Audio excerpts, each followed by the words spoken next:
Jeg har valgt at skrive en AT-opgave om Manhattan-projektet, hvor både historiefaget og fysik vil indgå.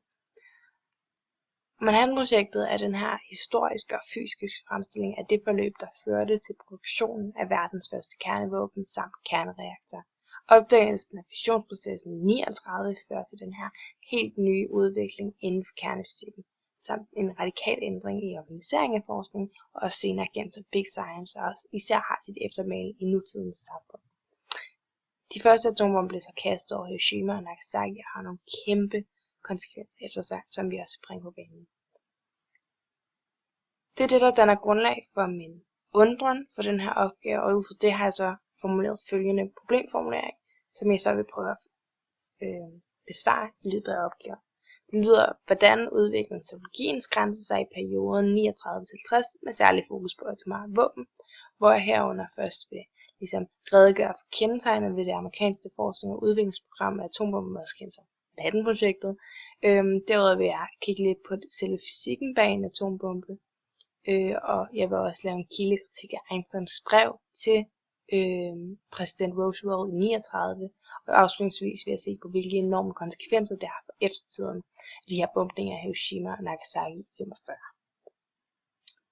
Først og fremmest så vil jeg redegøre for selve perioden op til produceringen af atombomben. Det hele starter i 39, hvor det bliver offentliggjort, at de tyske fysikere var i stand til en spaltning af uranatom. Og det sætter ligesom den her kæde i gang, hvor at forskere som Albert Einstein begynder at opfordre den amerikanske præsident til at starte det her amerikanske atombombeproduktion, udelukkende på grund af frygt for, at tyskerne havde til rådighed de her våben og vil stå foran i den magtbalance. Det sker dog først i 42, at den amerikanske præsident og den engelske premierminister endelig forenede deres kraft for det her atombombeproduktion i USA, som går under kodenavnet Manhattan-projektet. Projektet skulle først og fremmest producere fissile materialer til atomvåben, her er uran-235 og plutonium-239, men de skulle derudover også fremstille selve våbnet. Med projektet fører det, som man senere kendt som Big Science, der er den her radikale ændring af måden, man ser forskning på, og måden man ligesom en helt ny måde ligesom at udvikle videnskab og teknologi på. Med projektet blev der udviklet 2 bombekonstruktioner af kanontype med uran og en implosionstype med plutonium. Den første blev detoneret over Hiroshima den 6. august 45, mens den anden blev detoneret over Nagasaki i 9. august 45. Og begge havde enorme konsekvenser for eftertiden og for den population, der lå tæt på og langt væk fra Ground Zero. Og nu vil vi kigge på lidt på, hvordan selve atombomben egentlig fungerer, og hvad der ligesom ligger i selve sådan teknikken bag bomben. Og atombombens ufattelige kraft skyldes den her frigørelse af energi, der sker ved en spaltning af atomerne, som også er kendt som fission.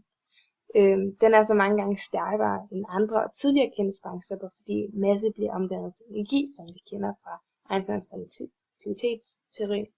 Det, der gør den forskellig fra andre sprængstoffer, er, at det ikke sker ved en kemisk forbindelse, men ved en fysisk proces. Atomet i en fissionsproces skal bestå af den her tunge atomkerne, som de negative elektroner bevæger sig rundt om.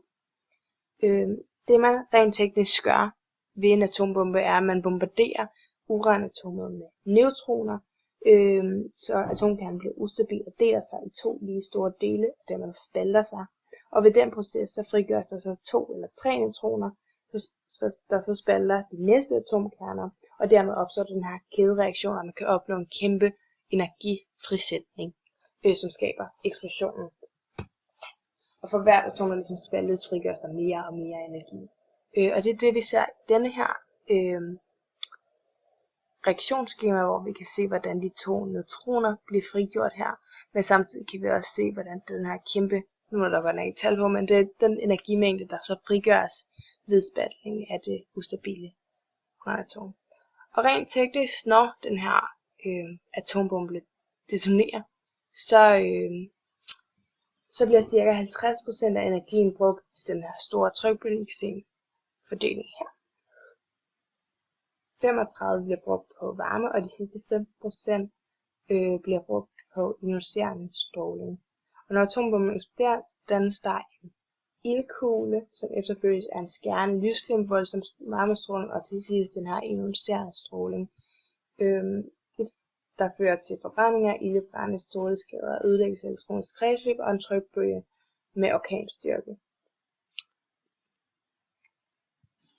Nu vil jeg så gå videre til min kildekritik, hvor jeg har lavet en kildekritik af Einsteins brev til Roosevelt, som han skrev i 39, hvor den tog form i den her opfordring til et projekt lignende Manhattan-projektet.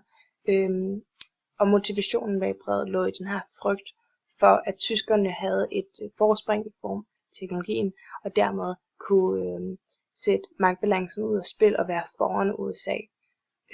Det citat, som jeg har valgt at gribe fat i, lyder: dette nye fænomen vil også føre til konstruktion af bomber, og det tænkelige er, om en langt mindre sikkert, at yderst kraftige bomber af en ny type, således vil blive konstrueret, vil meget vel kunne ødelægge hele havnen samt noget af det omliggende landområde.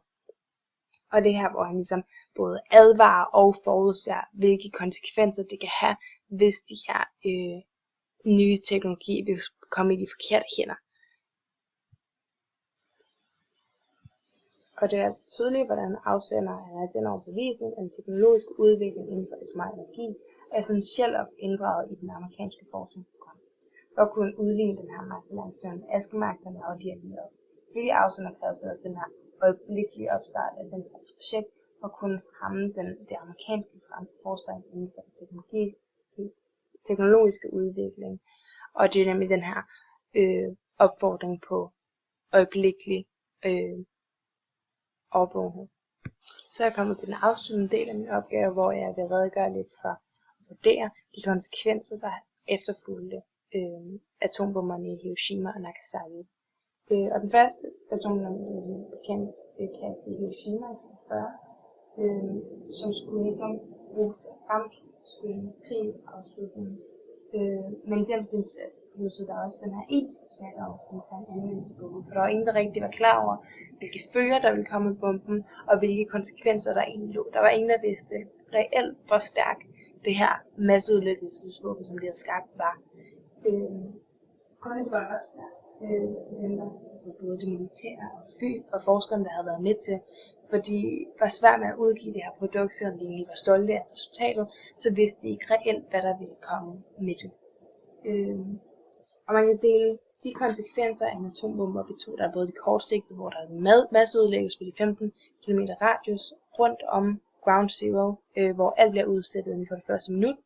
Men der er også ligesom de langsigtede, der måske er de mere pinagtige, hvor der konsekvenser er nemlig strålingen, der har en kæmpe effekt på den menneskelige biologiske del, hvor at stråling kan være med til at ødelægge det biologiske væv i mennesket, og dermed forårsage mange skader, især kræft, kan det blusse op og have en kæmpe effekt for os, man kan sige. Men disse konsekvenser for eftertiden af bombningen af Hiroshima og Nagasaki var også den her fuldstændig udryddelse og den enormt dødstab. Men især var det også en pointe med, at det har haft en stor betydning for det nutidige syn på brugen af atomvåben, og vi er i dag meget mere forsigtige i forhold til at bruge de her våben i verden i dag, fordi vi ved, hvilke katastrofale konsekvenser der kan følge med. Afslutningsvis vil jeg lige konkludere på min opgave, og hvilke ligesom grænser det har flyttet. Og i indledningen blev det klargjort, at jeg vil have fokus på, hvordan teknologiens grænser udviklede sig i 39 til 50. Og man kan sige, at inden for fysikken, så blev grænserne rykket, og resultatet det her var det her masseødelæggelsesvåben, der fremmede afslutningen af den her verdenskrig. Men det kan også konkluderes, at teknologiens grænser i den grad flyttede både inden for viden om atomenergi og atomvåben, og udvidede big science, ligesom de her forskellige grænser inden for forskning, og konsekvenserne af atombombesprængningen over for Hiroshima ændrede og ligesom flyttede grænserne for vores syn på brug af atomvåben i dag, og dermed også har en indvirkning på det liv, vi lever i dag, i forhold til både krig og vores teknologiske viden.